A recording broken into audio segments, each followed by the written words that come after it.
এইখানে যে সবাইকে নিয়ে একটা টিম গঠন করতেছে, 27টা টিম গঠন করেছে, 4টিখানি কথা না।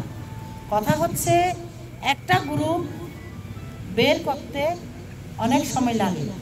এখানে যদি আমাদের মাহবুব আলম যদি সদস্য, জেলা পরিষদের সদস্য একজন, যদি সে তার পরিচালনা, তার অংশগ্রহণ, তার খেলাধুলার মধ্যে কোনো ত্রুটি এই ধরনের যদি থাকতো, তাহলে আমার মনে হয় এই 27টা টিম করতে পারতো না। তাইলে আমরা মনে করি এই মাহবুব আলম খাগড়াছড়ি জেলা পরিষদের একজন ইয়াং সদস্য যে 27টা টিম করেছে, সেটা আমাদেরও গর্ব। যে 27টি দলে যে অংশগ্রহণ করছে, এটা দ্বারাই উদ্দীপনা দেখাচ্ছে যে খাগড়াছড়িতে ক্রিকেট অত্যন্ত জনপ্রিয়। এবং আমি কিন্তু মন এবং মননে কিন্তু ক্রিকেট খেলোয়াড়।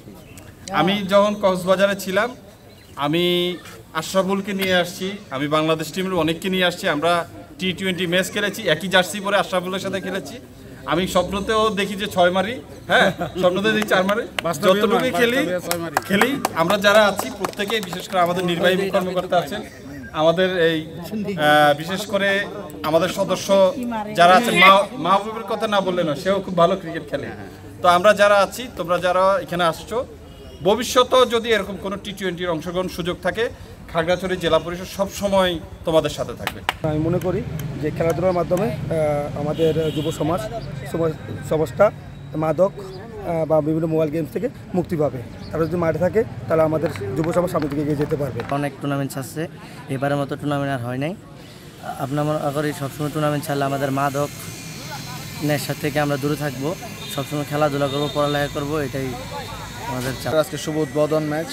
এই খেলায় আমাদের 27টি টিম অংশগ্রহণ করেছে। আজকে শুভ উদ্বোধন। আজকে আমাদের বেয়েবাসী ওয়াদুদ ক্রিকেট টুর্নামেন্ট বনাম কলাবাগান একাদশ ক্রিকেট টুর্নামেন্টের খেলা শুরু হতে যাচ্ছে।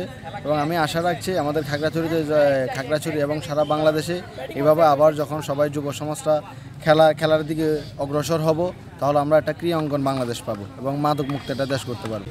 এই টুর্নামেন্টের কারণে আগে খাগড়াছড়িতে অনেক টুর্নামেন্ট হইতো, মাঝখান দিয়ে অনেক টুর্নামেন্ট হয় নাই। এটা দিয়ে অনেক ভালো একটা শুরু হয়েছে টুর্নামেন্টের যাত্রা।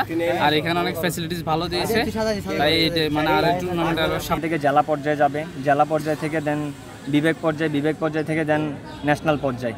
এখান থেকে অনেক সুযোগ আছে, যারা ভালো করবে এখান থেকে তারা স্টেডিয়ামে যাবে, প্র্যাকটিস করবে, তাদেরকে নিয়ে যাওয়া হবে, স্টেডিয়াম প্র্যাকটিস করবে। ওইখান থেকে জেলা পর্যায় থেকে দেন ডিভিশন।